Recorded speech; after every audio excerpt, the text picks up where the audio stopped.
My name is Emily Carson, and up until a few months ago, I thought I had life somewhat figured out. I worked at Carson & Sons Hardware, a family-owned store in my town, for 6 years. I wasn't related by blood, but after dating Jason Carson for nearly half a decade, his family had become like my own, or so I thought. Jason and I broke up after a long, painful spiral of arguments and distance. I never imagined how fast things would turn against me. It started 2 weeks after the breakup. I got a call from Linda, Jason's mother, summoning me to the store. I thought it was about a final paycheck or some last errand. But when I arrived, the police were already there. Linda stood near the front counter, eyes full of fire, arms crossed tightly across her chest. Jason barely looked at me. I was told that money was missing from the safe. Not just a few dollars, thousands. And I was the only employee who had access to the combination besides Jason and his father. I laughed. I actually laughed, confused and nervous, thinking it had to be some horrible mistake. Then I realized no one else was laughing. The police officer asked if I'd be willing to go down to the station for questioning. Jason didn't speak a word. His silence cut deeper than any accusation. The next day, my name was in the local paper. Longtime employee suspected in theft at Carson Hardware. My photo, a yearbook-style headshot Jason once took on a lazy Sunday, was front and center. People I'd known since high school began to whisper. A few even stopped answering my calls. I was officially charged with theft and fraud, and my court date was set. I cried alone in my apartment for days. I couldn't eat, couldn't sleep. Everything I had worked for, my reputation, my future, my peace, was unraveling because of a lie. But despite the humiliation and the fear clawing at my chest, I couldn't give in. I didn't steal anything. I knew that with every fiber of my being. If I didn't fight for myself, no one else would. Mr. Carter came into the picture a week later. My aunt knew him through a neighbor and begged him to take my case. He was older, reserved, and spoke in a calm, deliberate way that made people stop and listen. The first time we met, he asked me only one question: "Are you lying to me?" I looked him in the eye and told him the truth. He nodded once, and that was it. He agreed to represent me. As the court date approached, I felt the walls closing in. Social media became unbearable. People I'd shared birthdays and barbecues with now posted cryptic jabs about betrayal and greed. Jason's sister, Brooke, wrote a status calling me a leech. His father, Harold, went on local radio and said some people don't show their true colors until money's involved. No one wanted to hear my side. I was branded guilty before the trial even began. But I wasn't backing down. I gathered every document, every pay stub, every timestamped schedule I had kept over the years. Mr. Carter and I pored over them in his tiny office until late into the night. We mapped out timelines, circled inconsistencies, listed questions we hoped would crack through the lies. In the middle of all this, I kept thinking about the store. The sound of the cash drawer opening, the way the floor creaked near aisle 4, the scent of cedar and metal and dust. It had been my world for so long. I had once imagined marrying Jason, raising children who'd chase each other through those narrow aisles. Now it was a crime scene, and I was the villain in everyone's story. The week before the trial, I received a message from one of the younger employees, Ava. She said she didn't believe I could have done it. That was all, just a single sentence. But it gave me the tiniest flicker of strength.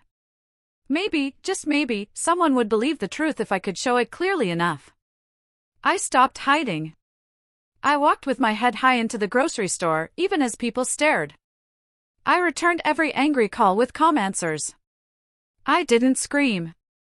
I didn't break. I couldn't afford to. My name is Emily Carson, and I didn't steal from that store. I am not a thief. I am not a liar. And I will prove it, no matter how long it takes or how hard it gets. The courthouse was already packed when I arrived. I could feel the tension hanging in the air like a storm about to break. Jason's family had claimed the entire front row behind the prosecution's table, each of them dressed in dark, formal clothes, as if they were attending a funeral. Linda was the first to spot me. She stood up, pointed, and said the word again, just like she had at the store. Thief. Her voice echoed across the room. People turned to look. I didn't flinch. I took my seat beside Mr. Carter, who placed a firm hand on my shoulder before we began. Stay steady, he whispered. They want a reaction. Don't give it to them. I nodded once. My throat was dry, and my heart was pounding in my ears, but I kept my head high. The judge entered, and everyone stood. My legs felt like stone. As we sat again, the opening arguments began. The prosecutor painted a vivid picture of betrayal, a trusted employee who knew the ins and outs of the store, who took advantage of that trust for personal gain. I listened as she turned 6 years of dedication into a weapon against me.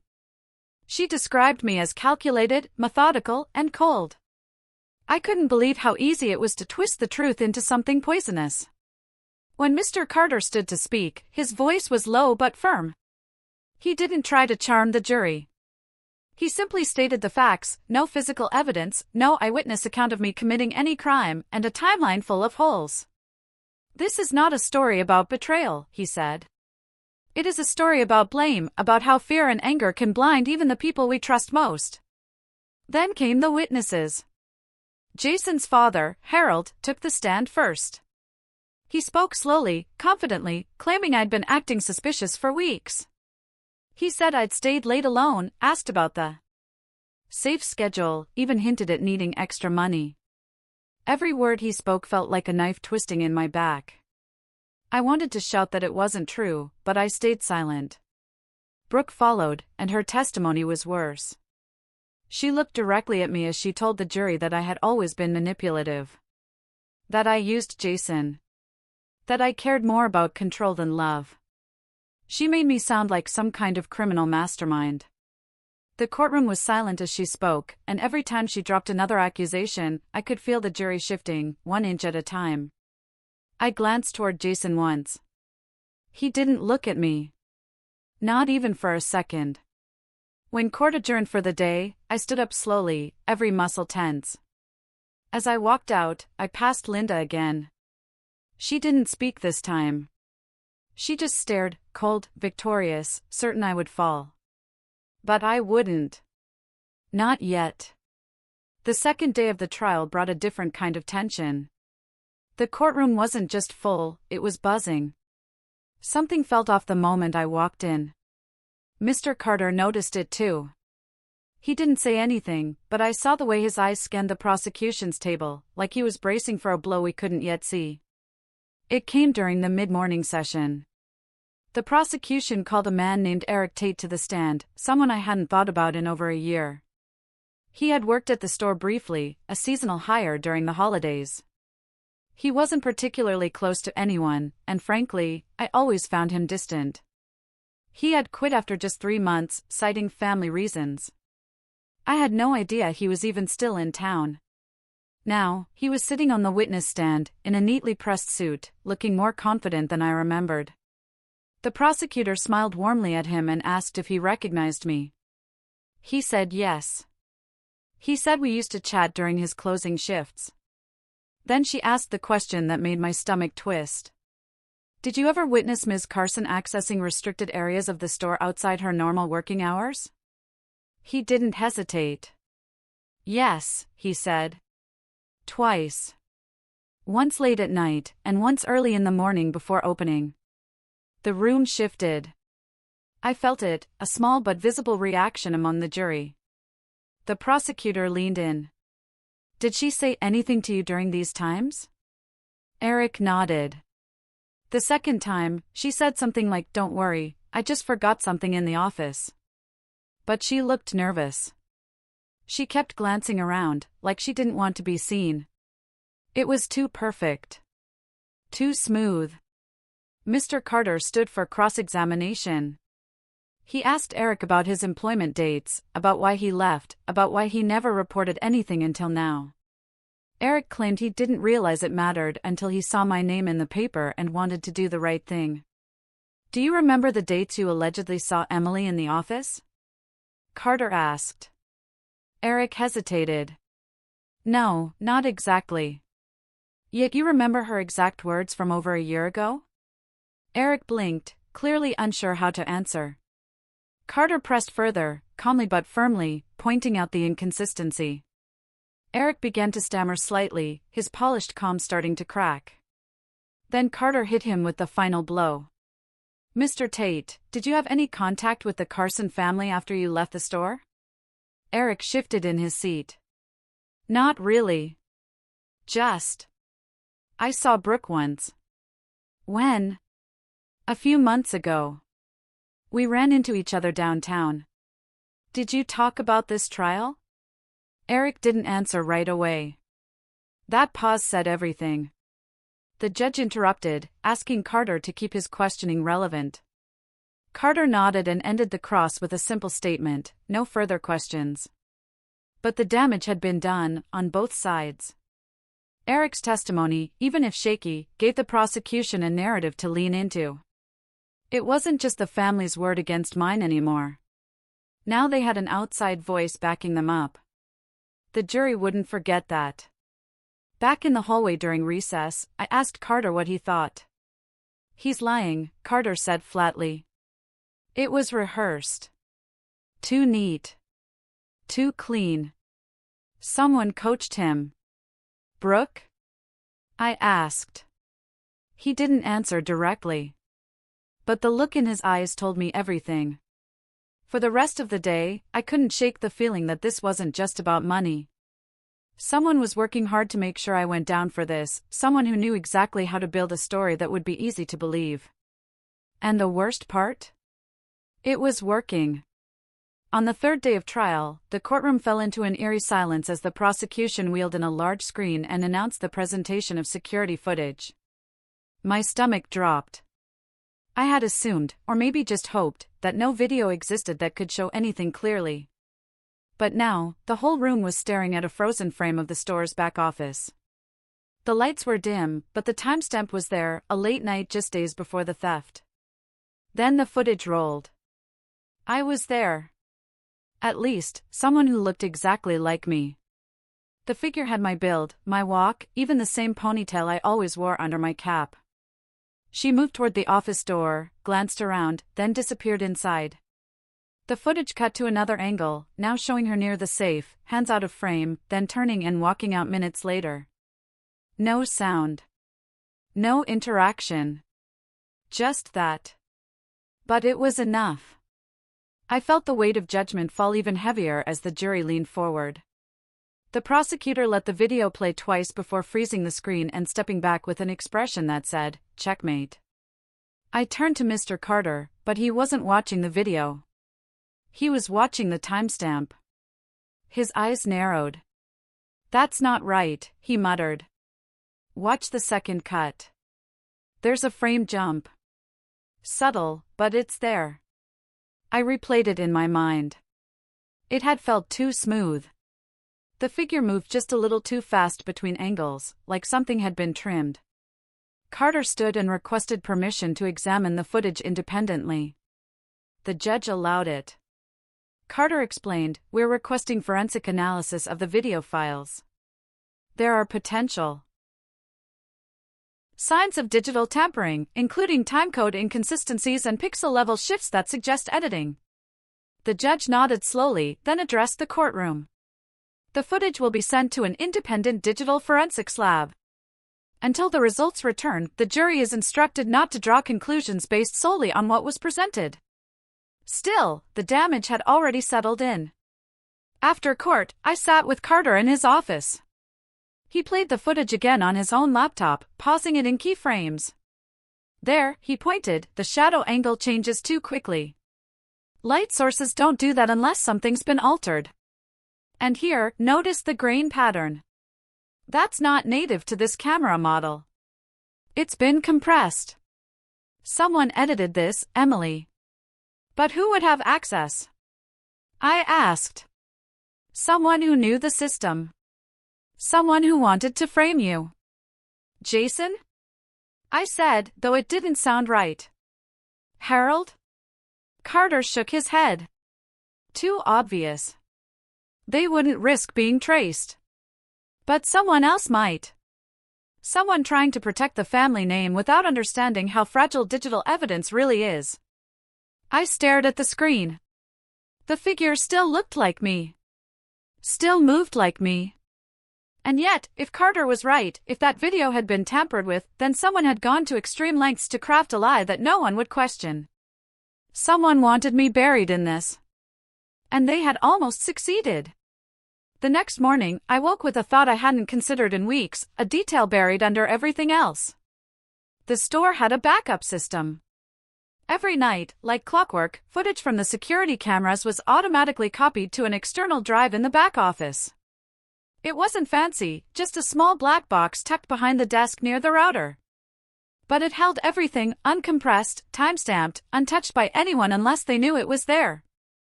I called Carter immediately. "There's a backup drive," I said. "Or there used to be." It backed up footage every night. Carter was silent for a beat. Was it active the night of the theft? It should have been. It always was. Harold checked it weekly. We met later that afternoon to dig through my old text messages and emails. I had once sent Harold a screenshot showing the system's backup alert, proof that it had been functioning. Carter leaned in, scanning the date on the message. 2 days before the footage shown in court, he said. If that drive still exists, it could show the unedited version of what happened. But if it's that valuable, I said, why didn't they submit it? Because it's missing, he replied. Or they made sure it would be. He filed an urgent request with the court to compel the Carson family to produce all digital storage devices connected to the store. The judge approved it, but Jason's family insisted they had already submitted everything. According to their sworn statement, the backup system stopped working months ago and the drive was lost during office renovations. Carter wasn't buying it. After court that day, I sat in my car outside the store, just staring at the building. 6 years of memories, early mornings, late closings, laughter in the stockroom, fights in the office. The corners of the place held so much of my life. I thought of the back office, of the way Jason used to complain about the blinking blue light on the drive. "It's like a little lighthouse," he'd say. "Always flashing in the dark." Then I remembered something else, a night after the breakup when I'd returned to collect my things. Jason was already gone, but Brooke had been there. She let me in, rushed, distracted. I had gone to the office for my planner, and I remembered seeing the desk emptier than usual. The drive wasn't there. That was only days after the footage's timestamp. I called Carter again. Brooke was in the office right after we broke up. She might have taken it. "If she did, it's gone now," he said. "Unless she hid it somewhere." "But what if it's still in the store?" I asked. "Not destroyed. Just tucked away." Carter didn't answer right away. Then he said, "Then we need access. Legal access." He filed a new motion that evening, requesting permission to inspect the office personally for any overlooked evidence. If the judge approved, we'd have one chance, and only one, to find what could finally shift the case.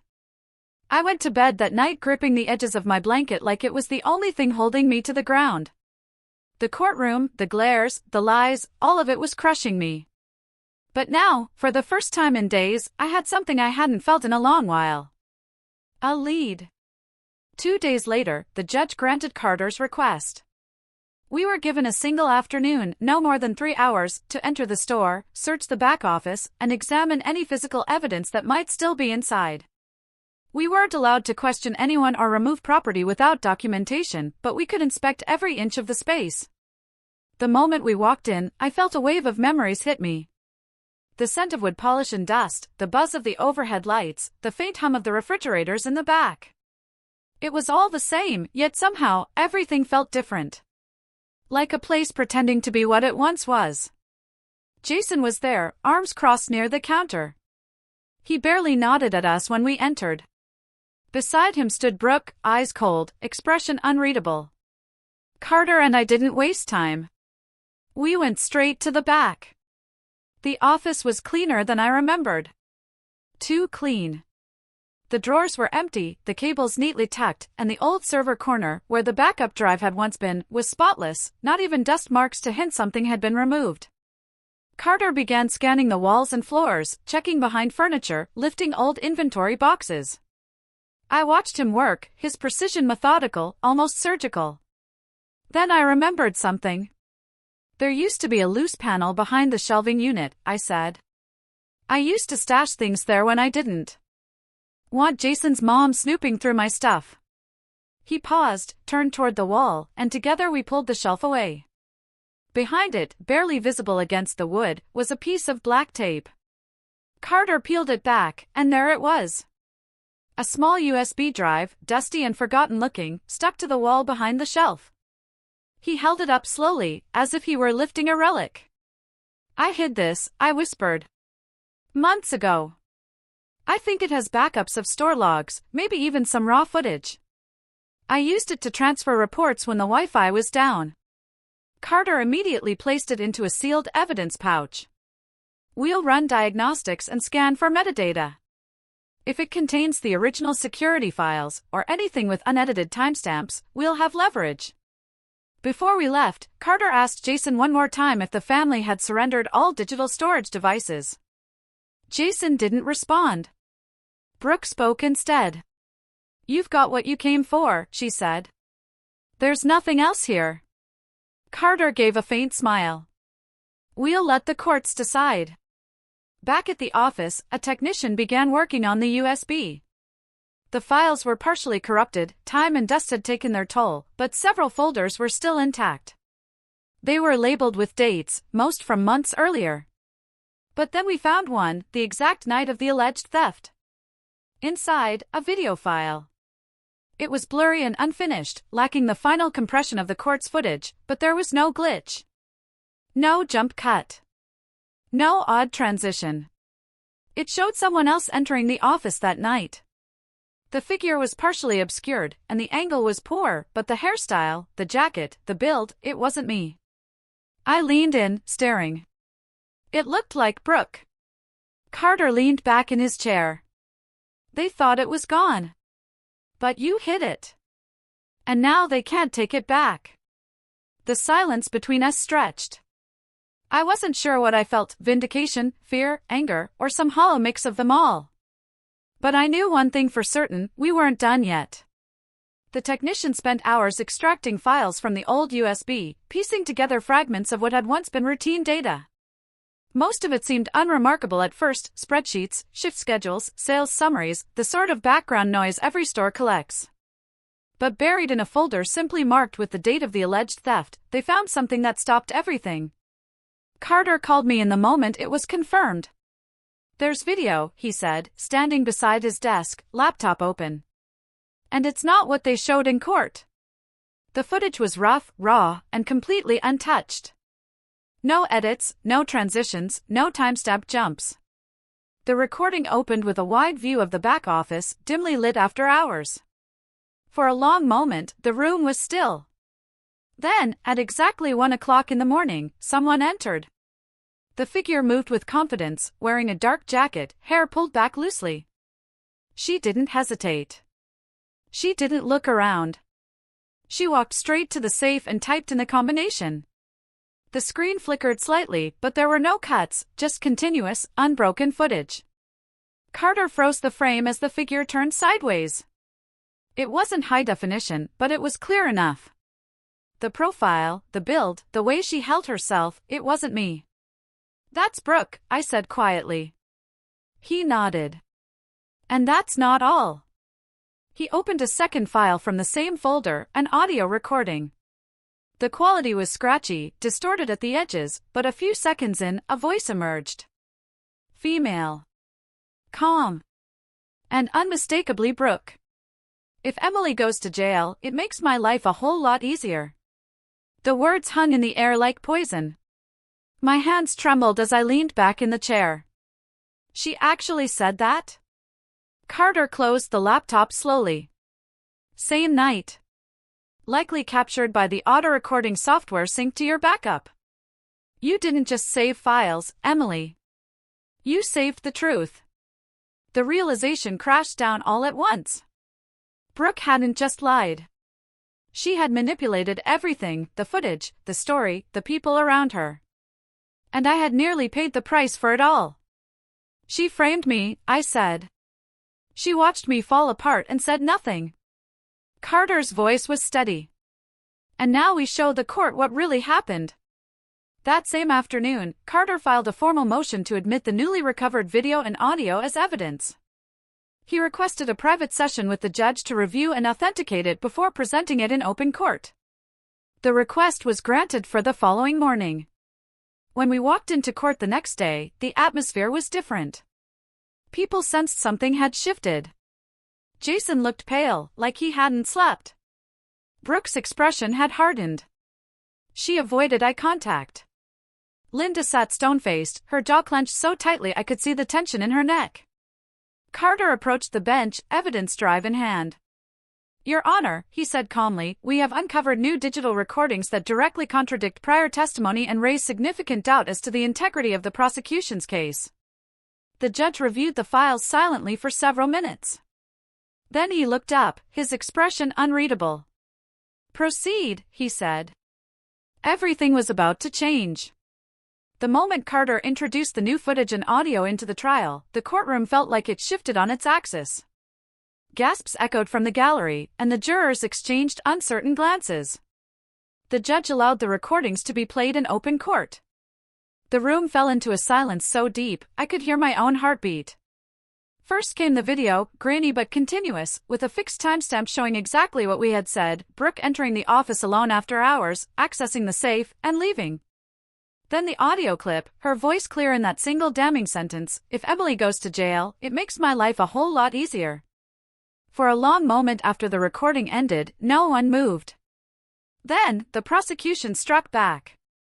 They requested a recess, which the judge granted. When court resumed, they came armed and ready. The lead prosecutor stood and addressed the jury with a composed but forceful tone. This evidence, she said, surfaced under questionable circumstances. A private USB drive, hidden, unaccounted for until now? It's convenient, yes. But is it credible? She argued the video could have been planted, that anyone could alter raw footage, especially if motivated to falsify evidence. She questioned the integrity of the USB, implying I had fabricated the files to save myself. We must remember, she said, that this is a trial about truth, not tricks. And this new evidence deserves scrutiny, not immediate belief. The room was no longer silent. Whispers returned. Doubt crept in. But Carter stood calmly. The prosecution asks you to believe that my client created an elaborate digital forgery, yet offers no proof of tampering. We submitted the drive for forensic review. The metadata matches. The files are consistent with backups made by the store's own system. If this were planted, the evidence would say so. He paused, then added, and the voice? That's not just any voice. That's Brooke Carson. Her words. Her admission. The judge allowed the digital forensics expert to testify. He confirmed that no signs of manipulation had been detected on the USB. The timecodes, file history, and internal data structure all matched the original system logs. It wasn't perfect, corrupted in parts and aged, but authentic. Still, the prosecution wasn't done. They brought in Brooke. Her composure was cracking. She denied everything, claiming the video was unclear and the voice didn't sound like hers. She stuck to her story, even as Carter played the audio again. But the mask was slipping. Her hands trembled. Her voice quivered. She looked at Jason once, and he looked away. Then Carter delivered his final blow of the day. We have store records showing that Brooke had the only active login on the system during the hour the footage was recorded. No one else accessed the office computer. Not Jason. Not Harold. Not Emily. Brooke stared ahead, lips pressed tightly together. I watched the jury. Some were leaning forward. Others sat frozen. The illusion was cracking. and beneath the pressure of the truth, their carefully constructed version of events was beginning to collapse after the courtroom saw Brooke's late-night appearance on the unedited footage and heard her voice admit what no one else dared say aloud. Carter knew he had gained ground, but it wasn't enough. Not yet. He was convinced the truth went further back, that what we were seeing now was just the latest move in a much older game. He began digging through archived reports, public records, old tax filings, anything tied to the financial operations of Carson and Sons. For days, he barely slept. I watched him transform from calm strategist to relentless investigator. Then, one morning, he called me into his office with a look I hadn't seen before. Not relief. Not victory. Fury. There was another theft, he said, voice clipped. 2 years ago. Never reported. Never prosecuted. Just erased. He handed me the printouts, internal financial audits from the store dated 18 months before I started noticing strange shifts in register logs. The discrepancy was just over $10,000. A quiet bleed from the store's weekly earnings skimmed slowly over the course of 3 months. It was flagged by the store's accountant, he explained, a man named Dennis Rowe. He emailed Harold about it repeatedly. Asked if he should alert the authorities. What happened? I asked. He pointed to a final entry. Harold responded, no. This stays between us. It's been handled. There was no further documentation. No police report. No refund. The money vanished. But something else stood out, the timeline. During those 3 months, Brooke was temporarily overseeing daily operations while Harold recovered from surgery. She had access, Carter said. Unsupervised. And when the money went missing, they covered for her. We brought it to court. The judge allowed us to present the findings. Carter walked the jury through every detail, the amounts missing, the emails exchanged, the lack of official response. He displayed the correspondence between Harold and the accountant. The language wasn't just dismissive, it was deliberate. Protective. Calculated. This wasn't an oversight, Carter told the jury. It was a cover-up. He continued, laying it bare. Brooke Carson was caught stealing before. And her parents chose silence. They chose to protect their daughter, not the store, not the employees, not the truth. They told no one, filed no charges, and buried the evidence. But when a second theft occurred and suspicion could no longer be ignored, they didn't dig deeper. They didn't consider who else it could be. They already had a plan. They picked a scapegoat. He turned toward me, not in performance, but with solemn weight. Emily Carson. I could feel the room shift. Jurors leaned in. One of them rubbed their temples slowly. Another crossed their arms and stared straight at Brooke. She sat rigid, lips tight, gaze fixed on nothing. Jason looked devastated. Linda, however, exploded. This is a lie, she shouted, standing in her seat. You're twisting everything. The judge immediately called for order, but it didn't matter. The outburst had done more damage to her image than anything we could have said. The judge silenced her and turned to the jury. You will disregard the emotional response of the witness's mother. Your judgment must be based on evidence, not anger. But their expressions had changed. They weren't just listening now, they were questioning everything. The story they had been fed was unraveling. The family who once stood as a pillar of the community now looked fractured, panicked, and exposed. As we left court that day, Carter turned to me quietly. This trial stopped being about a theft a long time ago, he said. Now it's about accountability. And for the first time in what felt like forever, I believed justice might finally catch up. The 10th day of trial began under a heavy sky. Dark clouds hovered above the courthouse like a warning. The public gallery was more crowded than ever, packed with townspeople who once whispered behind my back and now came to watch the unraveling of everything they thought they knew. Inside, the courtroom was tense and quiet.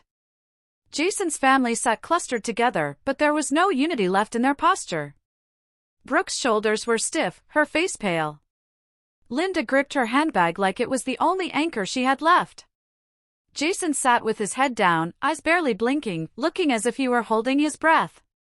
The judge entered, and the room rose. I couldn't feel my legs. My heart beat so hard it echoed in my ears. This was the moment. The final stage. Mr. Carter stood with his usual calm, but even he showed signs of strain. His knuckles were white where they held the table's edge. This court, the judge began, has reviewed testimony from both sides, examined financial evidence, security footage, digital forensics, and personal records that stretch years into the past. What has emerged is not merely a case of missing money, but a pattern of silence, deception, and misplaced trust. He paused and looked directly at me. Ms. Carson, you have maintained your innocence throughout this process. And the law demands we weigh evidence, not assumptions. Therefore, Linda suddenly stood up, shouting, "She fooled all of you. She's a liar." The judge pounded his gavel. Order in the court. Security moved toward Linda, but she sat down again, muttering under her breath. The outburst had startled the room, but the judge didn't lose his rhythm. As I was saying, he continued firmly, we must weigh the credibility of witnesses, the integrity of digital material, and the motivations behind testimony. He addressed the jury. Before you retire for deliberation, I will remind you that your task is not to punish emotion, but to determine truth.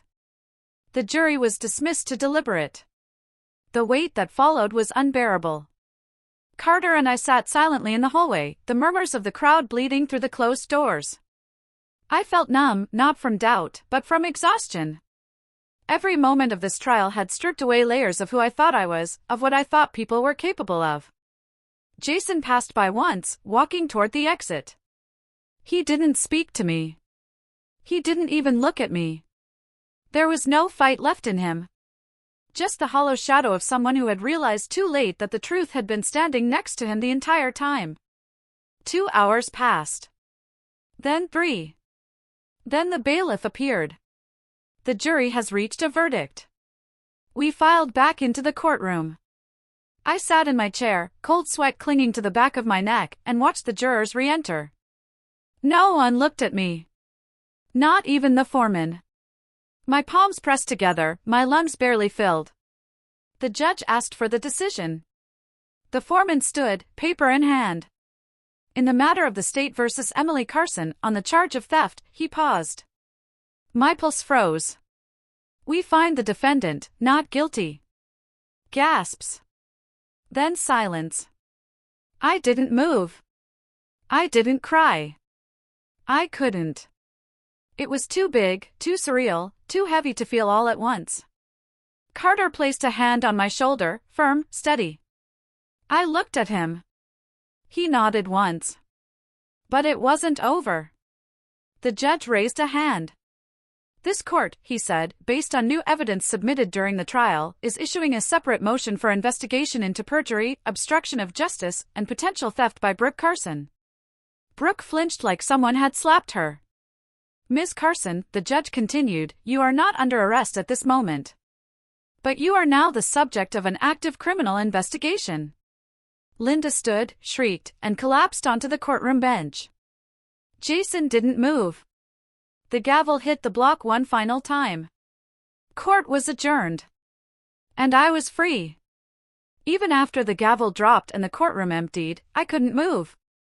My body sat motionless in the chair while my mind reeled from everything that had just happened. I was free, but I couldn't feel it yet. The chains weren't gone.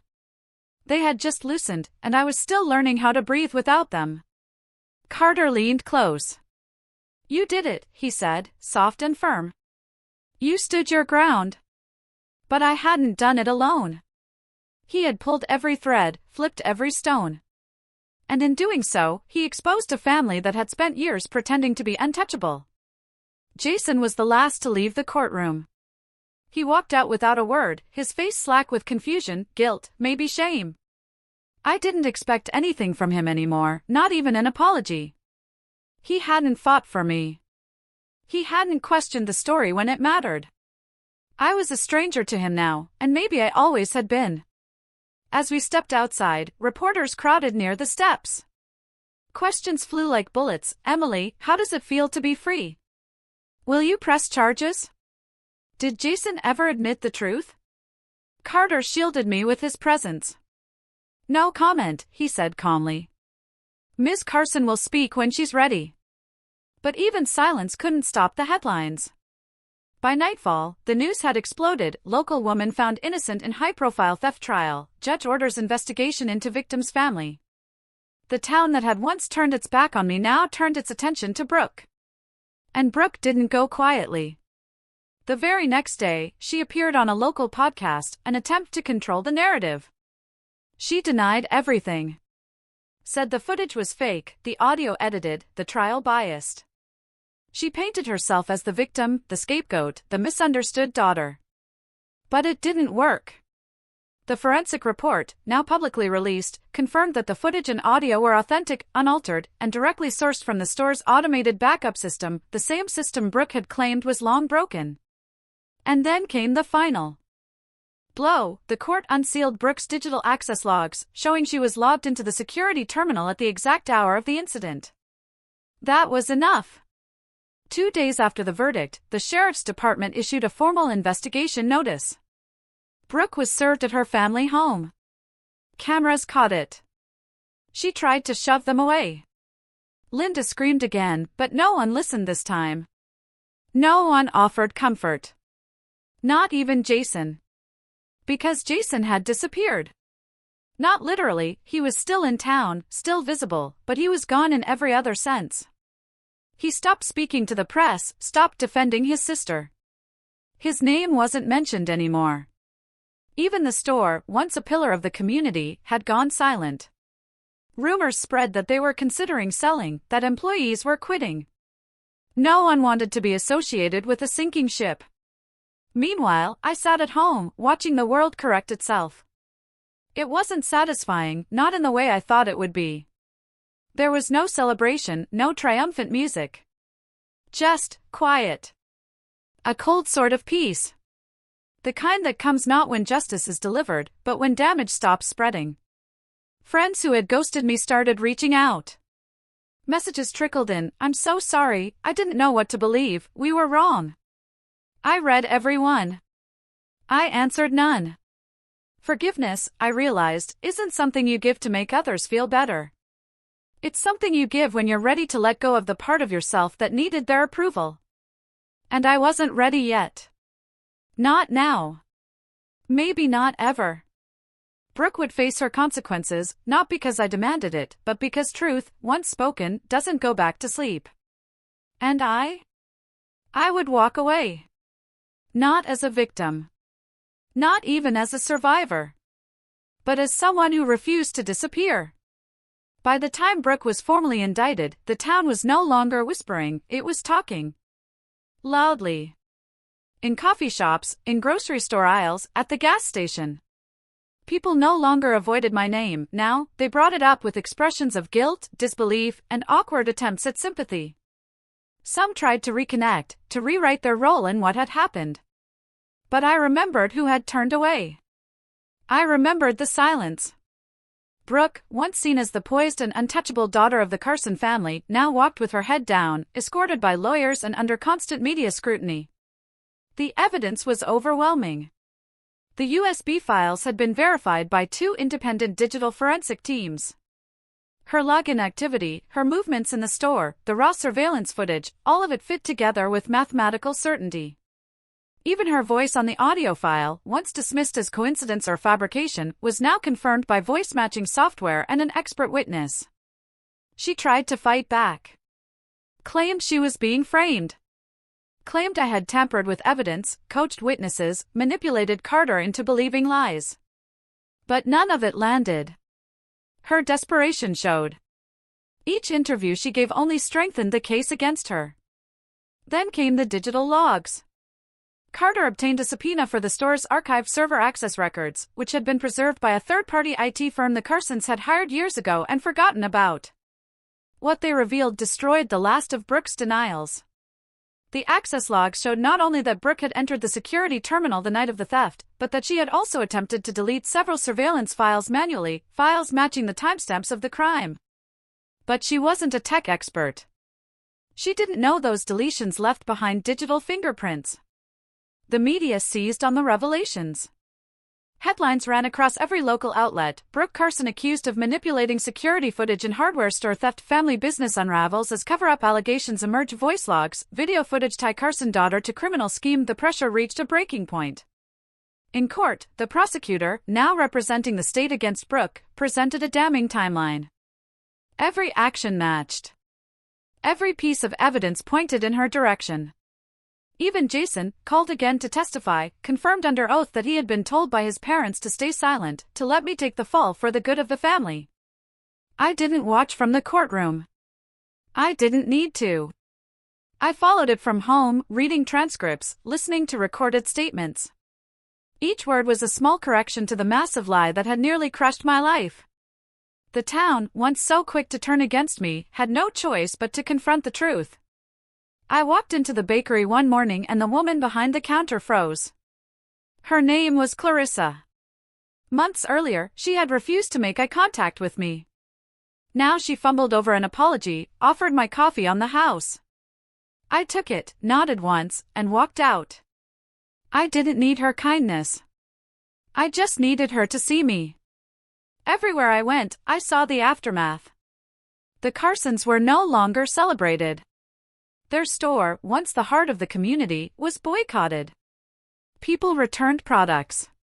Former employees shared stories about intimidation, about how they'd been pressured to say certain things in court. Even Ava, the girl who once messaged me quietly to say she believed me, now spoke out publicly, confirming she had been told to keep her mouth shut. The truth had bloomed, not with pride or spectacle, but with cold, undeniable clarity. It filled the space where lies had once lived, and it silenced the voices that tried to speak over it. Brooke's trial was set for the coming month. She was out on bail, but her world had shrunk. No more red carpets at local galas. No more praise from neighbors. Just eyes, watching her the way they had once watched me. I didn't celebrate. There was no parade, no vindication party. But I did sleep through the night for the first time in what felt like years. Because now, finally, I knew I wasn't crazy. I wasn't wrong. I hadn't imagined the betrayal. I had been standing in a storm, holding on to truth with both hands, and the wind had passed. The town knew. And no one could unknow it. Brooke's trial didn't take long. The mountain of evidence, now fully exposed, left little room for maneuvering. Her defense tried to argue emotional distress, claiming she'd been under pressure from her parents, that she'd panicked after the breakup between Jason and me, and that she feared the family business would crumble. But none of it justified what she had done, not the theft, not the manipulation, and certainly not the framing of an innocent person. Witness after witness came forward. Ava testified about the pressure she felt to stay silent. Dennis Rowe, the store's former accountant, confirmed that Harold had actively suppressed the earlier theft Brooke committed. And then there was the video. The unaltered footage from the USB played again, this time not to prove my innocence, but to solidify her guilt. The jury deliberated for less than 4 hours. Guilty. Brooke was found guilty of theft, evidence tampering, and perjury. The judge called her actions cold, calculated, and profoundly unjust. During sentencing, she sat still, jaw clenched, never looking toward the gallery where I stood. Her parents weren't present. Jason, seated in the back row, stared at the floor the entire time. The sentence, 2 years in state prison, plus restitution to the store. Community service. Counseling. Some thought it was too lenient. Others said it was enough. For me, it wasn't about the years.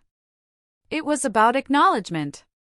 For months, I had walked around bearing the weight of a crime I didn't commit, stripped of my dignity, my friendships, my sense of safety. No punishment could return those lost things. But at least now the story had been corrected. The truth had been spoken aloud, in court, in print, in the same town that had once condemned me. After the sentencing, I walked out of the courthouse alone. Reporters tried to follow, but I said nothing. I didn't need to. There was no statement left to give. My silence was no longer a defense. It was peace. Jason never spoke to me again. Not after the verdict. Not after the sentencing. He didn't write, didn't apologize. But I didn't need his words. I had seen everything I needed to see in that courtroom. When the world had turned upside down, he chose to believe the lie, even when part of him must have known it was wrong. The hardware store closed a month later. A sign went up, permanently out of business. The building stood empty, windows dusty, its familiar sign faded by sun and shame. No one celebrated its closure, but no one mourned either. It was just another empty place now, another relic of something that had once seemed solid and lasting, but had hollowed out from within. I started over slowly. I got a job at a local bookstore, part-time at first. I worked with people who hadn't known me during the trial, who didn't flinch when they heard my name. I moved to a new apartment on the edge of town, smaller but warmer. I painted the walls. I planted flowers on the windowsill. Some nights, I still lay awake, haunted not by what happened, but by how easily it had happened. By how quickly people I loved could turn, how silence could stretch into betrayal. But those nights grew fewer. The ache lessened. Not erased, never erased, but softened. I was different now. Stronger, but not hardened. Wiser, but not bitter. I had learned what it meant to stand alone, to trust my own voice when no one else wanted to hear it. I had walked through fire and came out scarred, but still standing. One afternoon, months later, I passed a mother and her daughter walking downtown. The little girl pointed at me and whispered something. Her mother smiled and waved gently. I didn't know them. But they knew me. Not as the girl who stole, but as the woman who proved she didn't. That was enough.